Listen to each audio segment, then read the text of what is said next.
न इधर शक है न उधर शक है। ज़ालिकल किताबु ला रैब फी। और यही वजह है कि दुनिया की बड़ी बड़ी ताकतों ने एड़ी चोटी का जोर लगा लिया, अलग अलग होके अलायंस करके मुनज़्ज़म होके एड़ी चोटी का जोर लगा लिया कि जैसे हमारी किताबें महफूज न रह सकी। लूका की इंजील अलग है, मत्ता की इंजील अलग है, यूहन्ना की इंजील अलग है। सारी किताबों में डिफरेंस हो गया, आसमानी किताबों में तब्दीली हो गई। इसी तरह से मुसलमानों की जो किताब है, इनका जो दस्तूर है, इसमें कहीं ना कहीं तो कुछ ऐसा एंटर करो जो कंफ्यूजन पैदा किया जाए, जो इनके अंदर डाउट पैदा किया जाए। एड़ी चोटी का जोर लगा लिया। मेरे भाइयों, 1400 साल से ज्यादा का जमाना गुजर गया। कल भी फरआन की चोटी से ऐलान हुआ था, आज भी ऐलान हो रहा है कि है कौले मोहम्मद कौले खुदा। फरमान न बदला जाएगा, बदलेगा जमाना लाख मगर कुरान न बदला जाएगा। बेशक नारे तकबीर, नारे रिसालत, मसलके आला हजरत, अज़मते कुरान। सुभान अल्लाह। अल्लाह जानता है, सब कुछ जानता है। अल्लाह जानता है कि साजिशें होना है, उस वक्त भी होती थी। उसने चैलेंज किया कुरान में कि तुम सिर्फ इंसानों को जमा ना करो, अपने साथ जिन्नात को भी ले आओ।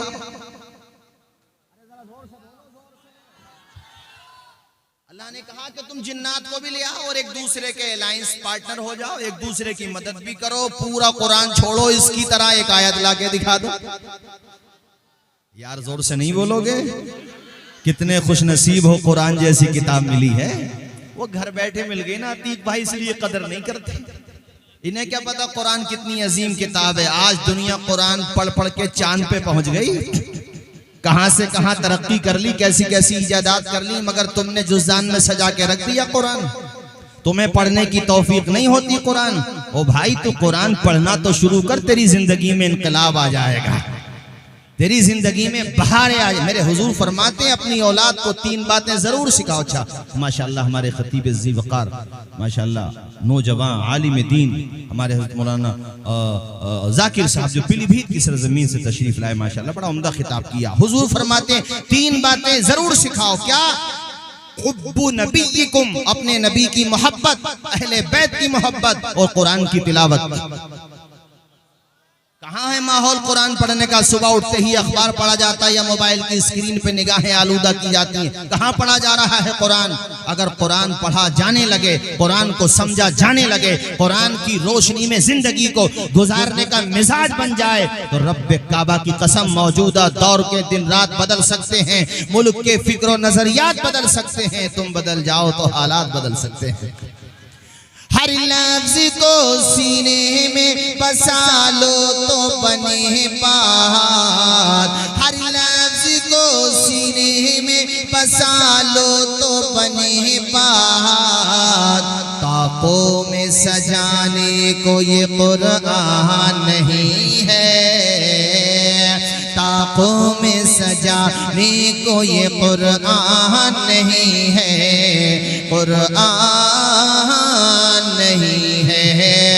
हमने तो समंदर में भी रस्ते हैं निकाले, हमने तो समंदर में भी रस्ते हैं निकाले। यूं हमको मिटाना कोई आसान नहीं है, सामान तिजारत मेरा ईमान नहीं है। हर दर पे झुके सर ये मेरी शान नहीं है। किसी के पास कुरान का जवाब? अरे बोलो, गुजर गए क्या, इंतकाल कर गए क्या तुम लोग? जोर से बोलो। है किसी के पास कुरान का जवाब? न कल था, न आज है और न कभी। बेमिसाल। उसने वो शुरुआती यहाँ से हो रही है ला रैब फी, इसमें कोई डाउट है ही नहीं, तो तलाश करने को बैठ रहा है। बड़े बड़े लोगों ने हुजूर के जमाने में कोशिश की, जब चैलेंज कुरान बार बार करता था ना कि लाओ, वो खाने काबा की दीवार से चस्पा कर दी गई सूरह कौसर, इन्ना आतैना कल कौसर फसल्ली लिरब्बिका वनहर इन्ना शानिअका हुवल अब्तर। लाओ चैलेंज। 1 साल तक आवेजा रही, पढ़ के जाते थे बड़े बड़े फुसहा बुलगा, बड़े बड़े माइंडेड, बड़े बड़े इंटेलिजेंट, बड़े बड़े टैलेंट वाले पढ़ के जाते थे, सर खुजाते वो वापस चले, वो लौट के ही नहीं आते थे। जोर से बोलो।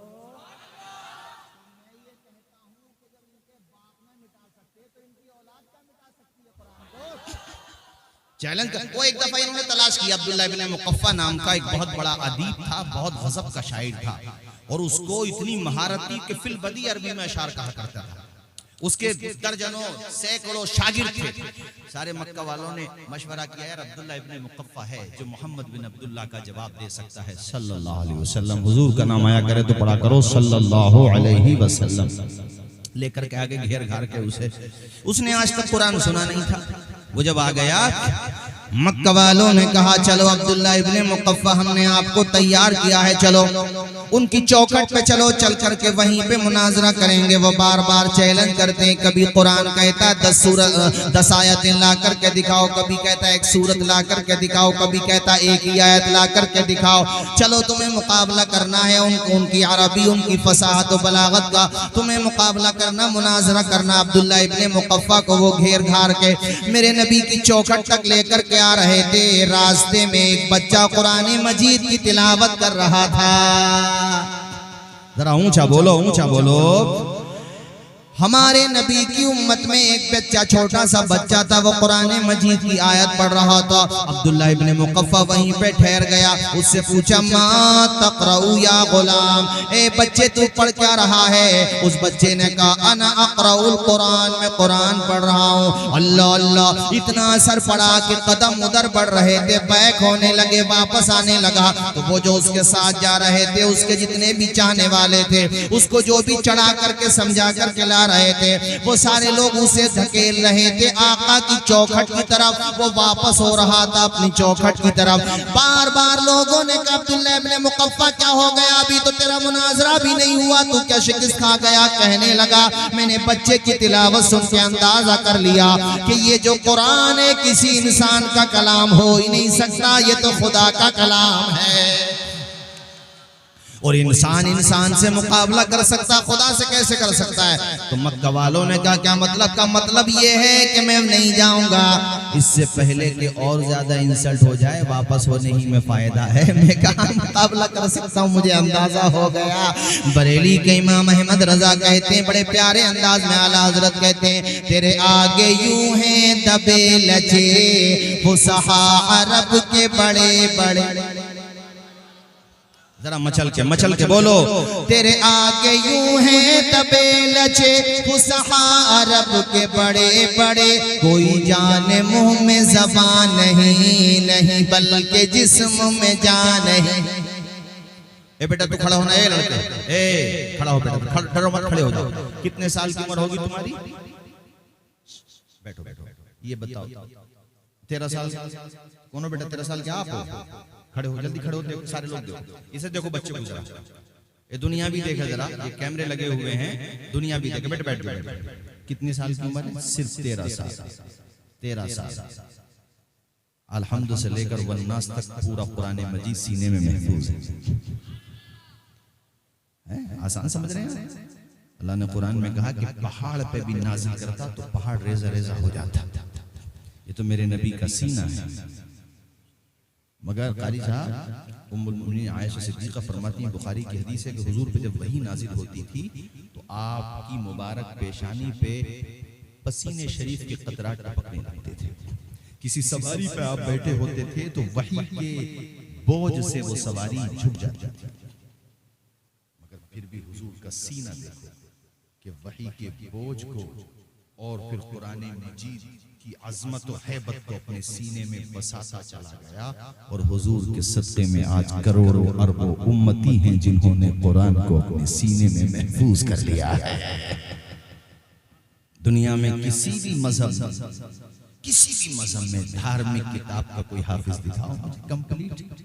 कुछ उसके असबाक याद होना, कुछ उसके चैप्टर्स याद होना अलग बात है, लेकिन अल्हम्द से वन्नास तक जैसे कुरान याद करने वाले हमारे वहाँ हुफ़ाज़ पाए जाते हैं, किसी और जगह पाए जाते हैं। बोलो यार जरा जोर से, थोड़ी देर सुन लो जरा तवज्जो के साथ। पाए जाते हैं ये यहाँ अपने मुरादाबाद में जिन्होंने मदरसा कायम किया, सदरुल अफाजिल बदरुल अमासिल अल्लामा नईमुद्दीन मुरादाबादी का मुनाजरा हुआ।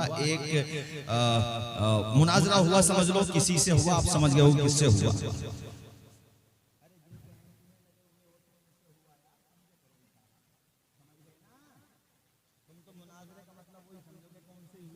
हमारे उलमा ने इनसे भी किए हैं और उनसे भी किए हैं, सबसे किए हैं।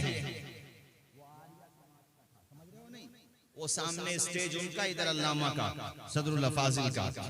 इधर देखो, वो एक हाथ में कुरान और दूसरे हाथ में अपनी धार्मिक किताब लेके खड़ा हो गया। उसने कहा मौलाना साहब मुझे तुम्हारे कुरान के 15 पारे याद हैं, आधा कुरान याद है, ध्यान से सुनना, ईमान ताजा हो जाएगा। ये वाकया जो मैं तुम्हें सुना रहा हूँ, मुफ्ती अहमद यार खान नईमी अलैहिर्रहमत ने तफसीर नईमी के शुरू में लिखा है वाकया। तफसीर नईमी जो किताब लिखी है तो उसके अहवाल जो बयान किए तो उसमें लिखा ऐसे किताब कुरान मजीद देखा, आधा यानी आधा कुरान, 15 का मतलब, अरे बोलो 15 का मतलब, मुझे याद है। हमारी जो किताब है तुम्हें याद है आधी? नहीं आया पॉइंट समझ में? कब मुनाजरा बाद में होगा, बहस होती रहेगी मौलाना साहब। वो ये सोच रहा था इसी पे घेर लूंगा मौलाना को, मगर उसे क्या पता था जबान मुंह में बाजू में ताब रखते हैं, तेरे सवाल का हम भी जवाब रखते हैं। मुस्कुरात और अल्लामा खामोश हैं कि पहले इसको कूदने दो, इसके जो दिल की हसरतें निकलने दो। बार बार कहता, बहस बाद में होगी, टॉपिक क्या रहेगा ये भी तय हो जाएगा, सब बाद में। पहले मैं ये कह रहा हूं कि जब मैं तुम्हारी किताब आधी सुना सकता हूं तो मेरी आप क्यों नहीं सुना सकते आधी? अब बताओ, जाहिर में लगता है कि सवाल में तो वजन है, मगर जो वजन को बेवजन कर दे उसी को सदरुल अफाजिल कहते हैं, जो दलील की दाल पे नुक्ता रख दे उसी को सदरुल अफाजिल कहते हैं। मामूली शख्सियत का नाम नहीं है, हाफिज मिल्लत के उस्ताद का नाम सदरुल अफाजिल है। कंजुल ईमान की तफसीर खजाइनुल इरफान लिखने वाले अजीम मुफस्सिर का नाम सदरुल अफाजिल है। अपने अहद में सियासी खुतूत पर उलमाए उम्मत और दानिशवराने उम्मत की रहनुमाई करने वाली अजीम हस्ती का नाम सदरुल अफाजिल है। एक तरफ जहां वो इल्मे दीने मतीन की खिदमत का फरीजा अंजाम दे रहे थे, दूसरी तरफ सियासी बालों पर को निखारने वाले का नाम सदरुल अफाजिल है मेरे भाइयों। और आप जो शेखुल मशाइख हजरत कारी अब्दुल लतीफ अलैहिर्रहमा के फैजान की खुशबू महसूस करते हैं, इस अब्रे करम को बादल बना के बरसाने वाली हस्ती का नाम सदरुल अफाजिल है।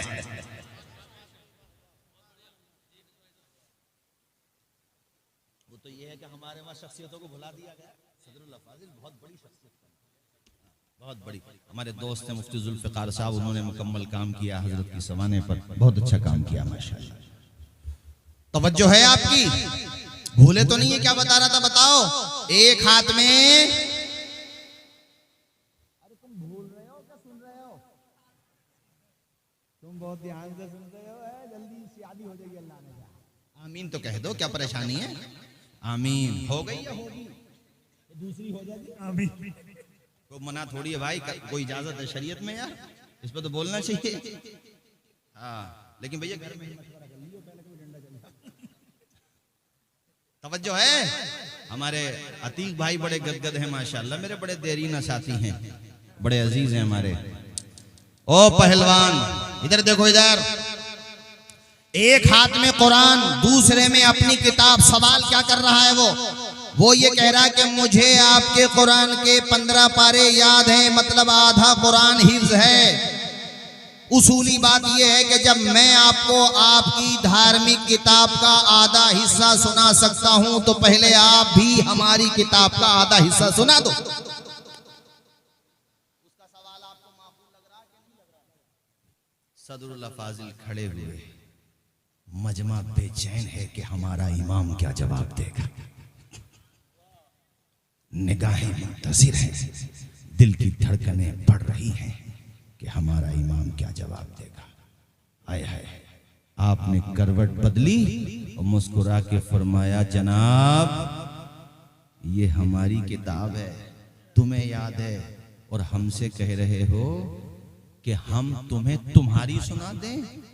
चलो मुझसे तुम अपनी बाद में सुनना, मेरे हाथ में तुम्हारी ये धार्मिक किताब है और मुझे संस्कृत वगैरह तुम्हारी सब जबान आती है, ऐसा करो मैं खोल के बैठा हूँ, पहले तुम ही सुना दो अपनी मुझे, पहले तुम ही सुना दो। नहीं आई बात समझ में?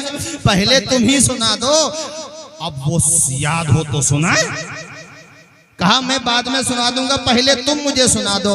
अम्मा मियाँ तोते उड़ गए, पिंजरे उड़ गए, जवाब ना दे सके तो मुस्कुरा के सदरुल फाजिल ने कहा, लो तुम्हारी तुम्हें याद ना हुई तो हमें क्या याद होगी, और हमारी वो है कि हमें भी याद हो गई। और देख तू कह रहा है तुझे भी याद। अल्लाह सुभान अल्लाह। नारे तकबीर, नारे रिसालत, मसलके आला हजरत अल्लामा तौसीफ रजा मिसबाही, नारे तकबीर, नारे रिसालत। अरे समझ में बात आ गई ना? आपको ही बताओ, पहले तो जोर से बोलो, कितने बच्चे हाफिज कुरान हुए? 4 और 4 8। इनको कम तादाद ना समझना, और कभी जरा यहाँ से जाके ना ये सोचना कि ये कितनी मुश्किलों के बाद हाफिज हुए। मैं भी हाफिज कुरान अल्हम्दुलिल्लाह, मैं समझता हूँ एक एक आयत को 10-10 मरतबा याद करना पड़ता है, 10-10 मरतबा, 15-15 मरतबा। और जिस ज़माने में ये उम्मत जुमे की नमाज पढ़ रही है सिर्फ, उस ज़माने में भी ये जो बैठे ना आपके सामने बच्चे मदरसे के, ये फजर की नमाज जमात से पढ़ते हैं। फजर की अजान होने से पहले मदरसे में उठ जाते हैं, ये भी उठते हैं, इनकी असातिज़ा भी उठते हैं। आज़ानें बाद में होती हैं फजर की, इनको पहले उठा दिया जाता है। मौसम सर्दी का हो, गर्मी का हो, बरसात हो, उठ जाते हैं। तुम तो नाश्ता करके फारिग होते हो 8 बजे, तब तक तो ये सबक और पिछला दोनों सुना चुके होते हैं। इनके कदमों की धूल को सलाम करो रतनपुर वालों, इनकी पेशानी को चूमो रतनपुर वालों, इनको नए नए कपड़े बना के दिया करो रतनपुर वालों, इनकी गर्दे राह को झुक झुक के सलाम किया करो रतनपुर वालों। ये वो काम है जिनकी गर्दे राह को झुक झुक कर आसमान के फरिश्ते सलामियां पेश करते हैं। अल्लाह के पैगंबर की निगाह नबुव्वत देख रही थी। एक दौर ऐसा आने वाला है जब तालिबान उलूम नबविया को लोग हकीर समझेंगे। मेरे नबी ने इनके धारस बांधी, इनके दिल को मेरे नबी ने मजबूत किया। फरमाया, ए मुझसे मोहब्बत करने वालों, इल्म दीन हासिल करने वालों, दिल थोड़ा न करना। जब तुम घर से निकलते हो इल्म हासिल करने के लिए, आसमान से फरिश्ते निकल पड़ते हैं तुम्हारी राहों में अपने नूरानी पर बिछाने के लिए। नारे